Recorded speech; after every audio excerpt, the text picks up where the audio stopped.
ಭಾರತದ ವಿಚಾರದಲ್ಲಿ ಸ್ಫೋಟಕ ಮಾಹಿತಿಯನ್ನ ಬಿಚ್ಚಿಟ್ಟಿದೆ ಕೇಂದ್ರ ಸರ್ಕಾರ. ಪ್ರಸ್ತುತ ಭಾರತ ದೇಶದಲ್ಲಿ 91 ಜಿಲ್ಲೆಗಳಲ್ಲಿ ಅಧಿಕ ಬರಗಾಲ ಕಾಣಿಸಿಕೊಳ್ತಾ ಇದೆ. ಅಲ್ಲದೆ 51 ಜಿಲ್ಲೆಗಳು ಹೆಚ್ಚಿನ ಪ್ರವಾಹದಿಂದ ಅಪಾಯದಲ್ಲಿದ್ದಾವೆ. ಕೇಂದ್ರ ಸರ್ಕಾರದಿಂದ ಬಂದಿರುವಂತಹ ಒಂದು ವರದಿ ಇಡೀ ದೇಶವನ್ನೇ ಬೆಚ್ಚಿ ಬೀಳಿಸ್ತಾ ಇದೆ. ಕಾರಣ ಈಗಾಗಲೇ ನೀವು ದೇಶದಾದ್ಯಂತ ನೋಡ್ತಾ ಇದ್ದೀರಿ, ಒಂದೊಂದು ರಾಜ್ಯದಲ್ಲಿ ಒಂದೊಂದು ರೀತಿಯ ಹವಾಮಾನ ವೈಪರೀತ್ಯ ಕಂಡು ಬರ್ತಾ ಇದೆ. ಕೆಲವೊಂದು ಕಡೆ ಫ್ಲಡ್ ಆದ್ರೆ ಇನ್ನು ಕೆಲವೊಂದು ಕಡೆ ಬರಗಾಲ, ಒಂದ್ ಹನಿ ಮಳೆ ಕೂಡ ಬಿದ್ದಿರಲ್ಲ. ಈ ರೀತಿ ಬರಗಾಲ ಇರ್ಬೋದು, ಫ್ಲಡ್ಗೆ ಸಂಬಂಧಪಟ್ಟಂತೆ ಒಂದು ವರದಿ ಬಿಡುಗಡೆ ಆಗಿದೆ. ಯಾವ್ಯಾವ ಜಿಲ್ಲೆಗಳಲ್ಲಿ, ಎಷ್ಟು ಜಿಲ್ಲೆಗಳಲ್ಲಿ ಬರಗಾಲ ಇದೆ, ಎಷ್ಟು ಜಿಲ್ಲೆಗಳಲ್ಲಿ ಪ್ರವಾಹ ಆಗ್ತಾ ಇದೆ, ಎಷ್ಟು ಜಿಲ್ಲೆಗಳಲ್ಲಿ ರೈತರು ಸರಿಯಾಗಿ ಬೆಳೆ ಬೆಳೆಯೋದಕ್ಕೆ ಆಗ್ತಾ ಇಲ್ಲ ಅಂತ ಅದಕ್ಕೆ ಸಂಬಂಧಪಟ್ಟಂತ ವರದಿ ಏನಿದೆ ದೇಶದಾದ್ಯಂತ ಜನರು ಬೆಚ್ಚಿ ಬೀಳುವಂತೆ ಮಾಡಿದೆ. 11 ಜಿಲ್ಲೆಗಳು ಬರಗಾಲ ಮತ್ತು ಪ್ರವಾಹದ ಅಪಾಯದಲ್ಲಿದ್ದಾವೆ. ಇನ್ನು ವಿಜ್ಞಾನ ಮತ್ತು ತಂತ್ರಜ್ಞಾನ ಇಲಾಖೆಯಿಂದ ಒಂದು ಅಚ್ಚರಿಯ ವರದಿ ಕೂಡ ಬಿಡುಗಡೆ ಆಗಿದೆ. ಹವಾಮಾನ ಬದಲಾವಣೆಯಿಂದಾಗಿ ಹೆಚ್ಚಿನ ಸವಾಲು ಎದುರಾಗುತ್ತೆ ಅಂತ ಈ ವರದಿಯಲ್ಲಿ ಉಲ್ಲೇಖ ಆಗಿದೆ.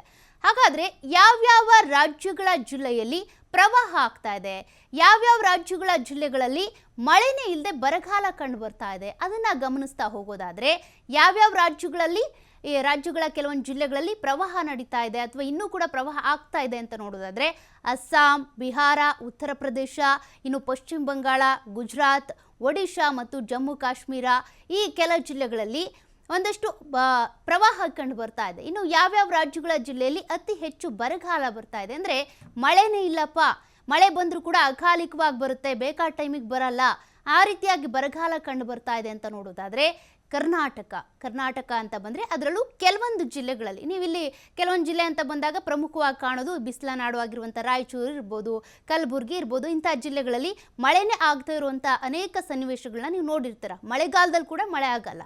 ಬಿಹಾರ, ಅಸ್ಸಾಂ, ಜಾರ್ಖಂಡ್, ಒಡಿಶಾ, ಉತ್ತರ ಪ್ರದೇಶ, ಮಹಾರಾಷ್ಟ್ರ, ಪಶ್ಚಿಮ ಬಂಗಾಳ, ತಮಿಳುನಾಡು, ಛತ್ತೀಸ್ಗಢ, ಕೇರಳ ಹಾಗೂ ಉತ್ತರಾಖಂಡ, ಹರಿಯಾಣದ ಕೆಲ ಜಿಲ್ಲೆಗಳು ಅತಿ ಹೆಚ್ಚು ಪ್ರವಾಹ ಮತ್ತು ಬರಗಾಲ ಇರುವಂಥ ಜಿಲ್ಲೆಗಳು ಅಂತ ಗುರುತಿಸಲ್ಪಟ್ಟಿದ್ದಾವೆ. ಇನ್ನು ಪಾಟ್ನಾ ಅಥವಾ ಬಿಹಾರ ಮತ್ತು ಆಲಪ್ಪುಳ ಈ ಕೇರಳದಲ್ಲಿ, ಮತ್ತು ಚರೈಡಿಯೋ, ಈ ಡಿಬ್ರೂಗಢ್, ಸಿಬ್ಸಾಗರ್, ದಕ್ಷಿಣ ಸಲ್ಮಾರ ಮತ್ತು ಮಂಕಚಾರ್ ಮತ್ತು ಈ ಗೋಲಾಘಾಟ್ ಅಂದರೆ ಅಸ್ಸಾಂನ ಗೋಲಾಘಾಟ್, ಈ ಜಿಲ್ಲೆಗಳಲ್ಲೂ ಕೂಡ ಇದೇ ರೀತಿಯಾದಂಥ ಹವಾಮಾನ ವೈಪರೀತ್ಯ.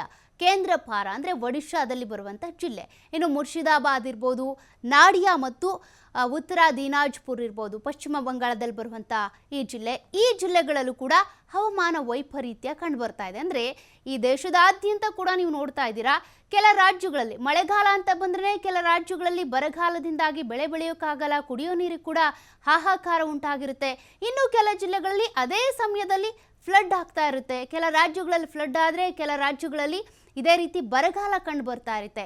ಇದಕ್ಕೆ ಸಂಬಂಧಪಟ್ಟಂತೆ ಕೇಂದ್ರ ಸರ್ಕಾರದಿಂದ ಹೊರಬಿದ್ದಿರುವಂಥ ಒಂದು ವರದಿ ಇದು. ಯಾವ್ಯಾವ ರಾಜ್ಯಗಳಲ್ಲಿ ಫ್ಲಡ್ ಇದೆ ಆ ರಾಜ್ಯಗಳಲ್ಲಿ, ಅದರಲ್ಲೂ ಕೂಡ ಒಂದಷ್ಟು ಪ್ರತ್ಯೇಕವಾಗಿ ಒಂದೇ ರಾಜ್ಯದಲ್ಲಿ ಕೆಲ ಜಿಲ್ಲೆಗಳಲ್ಲಿ ಮಳೆ, ಕೆಲ ಜಿಲ್ಲೆಗಳಲ್ಲಿ ಬರಗಾಲ, ಮತ್ತೊಂದು ರಾಜ್ಯದಲ್ಲಿ ಕೆಲವೊಂದು ಜಿಲ್ಲೆಗಳಲ್ಲಿ ಮಳೆ ಬಂದರೆ ಕೆಲವೊಂದು ಜಿಲ್ಲೆಗಳಲ್ಲಿ ಪ್ರವಾಹ. ಅಂದರೆ ಹವಾಮಾನ ವೈಪರೀತ್ಯ ಯಾವ ರೀತಿಯಾಗಿ ಕಂಡು ಬರ್ತಾ ಇದೆ, ಇದೆಲ್ಲದಕ್ಕೂ ಕೂಡ ಮೂಲ ಅಂತ ನೋಡೋದಕ್ಕೆ ಹೋದರೆ ಮಾನವನೇ ಆಗ್ತಾನೆ.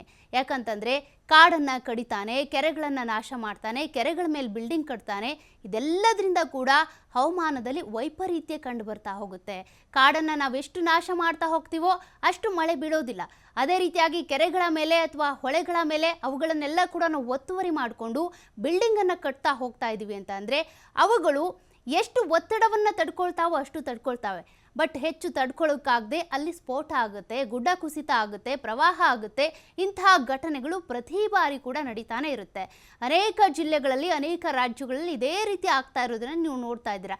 ಪ್ರತಿ ಬಾರಿ ಕೂಡ ಈ ಉತ್ತರ ಪ್ರದೇಶ ಇರ್ಬೋದು, ಅದೇ ರೀತಿಯಾಗಿ ಚೆನ್ನೈ ಇರ್ಬೋದು, ತಮಿಳುನಾಡು ಇರ್ಬೋದು, ತಮಿಳುನಾಡಿನಲ್ಲಿ ಈಗೂ ಕೂಡ ಈ ಫೆಂಗಲ್ ಚಂಡಮಾರುತದ ಎಫೆಕ್ಟ್ ಯಾವ ಮಟ್ಟಿಗೆ ಬೇರೆ ಬೇರೆ ರಾಜ್ಯಗಳಿಗೂ ಆವರಿಸ್ತಾ ಇದೆ, ಅದರ ವ್ಯಾಪ್ತಿ ಹೇಗೆ ಹೆಚ್ಚಾಗ್ತಾ ಇದೆ ಅನ್ನೋದನ್ನ ನೀವು ನೋಡ್ತಾ ಇದ್ದೀರಾ.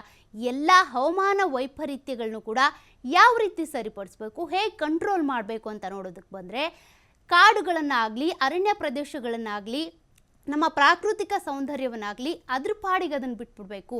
ನದಿಯ ದಿಕ್ಕನ್ನೇ ಬದಲಾಯಿಸ್ತಾರೆ, ಕೆರೆಯನ್ನು ಮಣ್ಣು ತುಂಬಿ ಅದ್ರ ಮೇಲೆ ಬಿಲ್ಡಿಂಗ್ ಕಟ್ತಾರೆ, ಅದೇ ರೀತಿಯಾಗಿ ಕಾಡುಗಳನ್ನು ಕಡಿತಾರೆ, ಮಣ್ಣು ಸವೆತ ಆಗುತ್ತೆ. ಇವೆಲ್ಲ ನಮ್ಮ ಒಂದು ತಪ್ಪುಗಳಿಂದಾಗಿ ಈ ರೀತಿ ಪ್ರಾಕೃತಿಕ ವಿಕೋಪಗಳು, ಫ್ಲಡ್ ಇರ್ಬೋದು, ಬರಗಾಲ ಇರ್ಬೋದು, ಅನೇಕ ಜಿಲ್ಲೆಗಳಲ್ಲಿ ಅನೇಕ ಸಮಸ್ಯೆಗಳಾಗೋದಕ್ಕೆ ಮಾನವನೇ ಹೊಣೆ ಆಗ್ತಾ ಇರೋದು. ಇದಕ್ಕೆ ಸಂಬಂಧಪಟ್ಟಂತೆ ಕೇಂದ್ರ ಸರ್ಕಾರ ಈ ವರದಿಯನ್ನ ಬಿಡುಗಡೆ ಮಾಡಿದೆ.